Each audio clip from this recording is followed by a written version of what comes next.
Hello, I'm Holly Kirkpatrick and we're here outside 472 Delaware Avenue, where writer Samuel Clemens, better known as Mark Twain, once lived. The mansion in which he and his wife Olivia once resided was demolished decades ago, and this carriage house is the only thing that still remains. Twain was only in Buffalo for a few months, but these are arguably the most transformative months of his life and career. To find out more, we went to the English department at Canisius College, the Buffalo and Erie County Public Library downtown, and straight to the author of Scribblin for Livin, Tom Reigstad. Twain, as a young bachelor, he's decided he's in love with Olivia Langdon. He's going to marry her. She lives in Elmira, and he is trying to figure out what he could do that would suitably support them and their eventual family, and he decides that the newspaper life is for him. So he starts exploring the different newspaper markets. He looks in Cleveland, too expensive.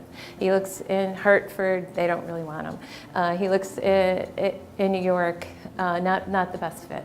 But Jervis Langdon, Olivia's father, who was quite the coal magnate and had interests here in Buffalo, really wanted him and her, the couple, I should say, to settle in Buffalo because, gee, it's only 190 miles from Elmira, and that would be nice and convenient for the Langdons to go back and forth with their daughter and soon-to-be son-in-law.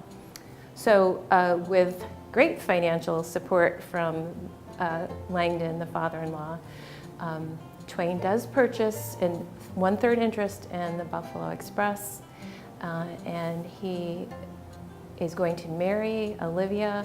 He comes to Buffalo in summer of '69. He checks it out. He finds a flat for himself to stay in. And the wedding is planned to happen in February. So he's got a little bit of time just to sort of get his footing underneath him. Now, we tend to think of Buffalo like we think of Cleveland, like we think of a lot of Great Lakes cities as Rust Belt cities in the decline. So, you know, many of my students will say, why did he come to Buffalo? I mean, why would he want to spend a year and a half in Buffalo? Well, in Twain's day, Buffalo was one of the places to go. It was a small Chicago. It was a place where there was enormous economic development. Big, wealthy people had come to Buffalo and made huge livings here, and they built incredibly beautiful homes on Delaware Avenue, just right up the street from Twain. A lot of famous people were here, a lot of important people were here. It becomes a center of innovation. I mean, all kinds of technological changes going on, all kinds of industrial changes going on, things that would really, really transform American life. And Twain liked technology. It becomes clear that when Twain comes to Buffalo, he's one kind of person. When he leaves Buffalo, he's quite another kind of person. And the things that happened to him in Buffalo, for good or for ill, and there were a lot of very good things that happened to him in Buffalo, and some very, very tragic things that happened to him in Buffalo. But I think when Twain comes to Buffalo, he doesn't quite know what to do with the rest of his life. It was in Buffalo that Twain went through a great many transformations, both personally and professionally. I mean, his whole life changes. He goes from a kind of freedom-loving roustabout with a very checkered past. I mean, Olivia Langdon's father had real doubts about Twain as a son-in-law. He had reason to be. Twain in Buffalo gets married to the woman he worshipped, and Twain was an absolutely devoted husband the rest of his life. He becomes a father, and Twain took that role very, very seriously. Twain was growing out of his Deep South upbringing. His own family, poor as it was in Hannibal, Missouri, owned a couple of slaves. He had an uncle in the Deep South of Missouri who up the Mississippi River, had a plantation with 100 slaves. And that was the environment that he grew up in the pre-Civil War South. And he carried those prejudices and built-in discriminations. The pastor at his Presbyterian church said slavery was, a Christian thing to practice. And he carried that baggage with him into young adulthood. But when he met his wife in Elmira, New York, the Langdons were through the pre-Civil War days and during the Civil War, ardent abolitionists, and they belonged to a church that espoused that theory. Rumor had it that the Langdons' mansion in Elmira was one of the stations on the Underground Railroad. And when Twain came courting in 1868 and got to know the Langdons and their philosophy, their sense of social justice, he couldn't help but be influenced in a very favorable way to open up his own feelings toward human beings and look at African Americans not as property any longer. Twain's new life in Buffalo found him in possession of everything he had wanted and yearned for, but he also couldn't escape the memory of his childhood in the South. Just as he enters Buffalo and his father sets him up in a business, the Courier Express, and gives him this beautiful house on Delaware Avenue, totally outfits the house, and I think he equips it with maids and butlers and whatever.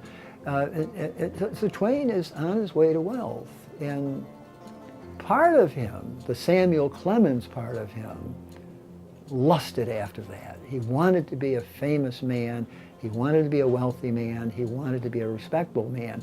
But what's interesting about him is that deep down there's a counter-self. There's a very different kind of self, the self he calls Mark Twain. And that's the self that feels uncomfortable about being respectable. That's the self that feels uncomfortable about being wealthy. That's a self that feels very uncomfortable about being tied down to a social role. And when he's in Buffalo, just as he's settling into this kind of dream life that he's always dreamed of, marrying the girl of his dreams, having money, being an important person in the community, owning a business. He was part owner of the Courier Express. There's another part of Twain, which is the part that's the rebel, the part that's a subversive writer. And then he starts dreaming, first of all, about his boyhood in Hannibal, when he was a free, unencumbered kid who could do whatever he wanted to. And he starts dreaming about that whole world, his boyhood past, bingo. He turns from a journalist and a travel writer into one of the great writers in American literature because he finds his subject. Although Twain experienced many positive events in Buffalo, he faced challenges that ultimately led to his departure. And in 1871, Twain and his wife Olivia moved to Connecticut. Now in Buffalo too, there was some tragedy. I mean, his wife got very, very ill in Buffalo, and I don't think she ever fully recovered her full health the rest of her life. And then tragically, one of her friends in visiting Twain on Delaware Avenue actually died. And then some of Twain's business ventures soured. So Twain leaves, but when he moves out of Buffalo and he goes to Hartford, Connecticut, he's on a different pathway now. He's on a different pathway, and it's not long before he starts writing Old Times on the Mississippi. It's not long before he starts imagining Tom Sawyer and then later on Huckleberry Finn. So the 18 months in Buffalo are, well, threshold years for him. As things turn out, though, he eventually begins to realize proceeds from Innocents Abroad. Things have sort of evolved a little bit in the short time that they were here, and they decide to leave Buffalo, and he's deciding that he's going to make a slight change in his career decision.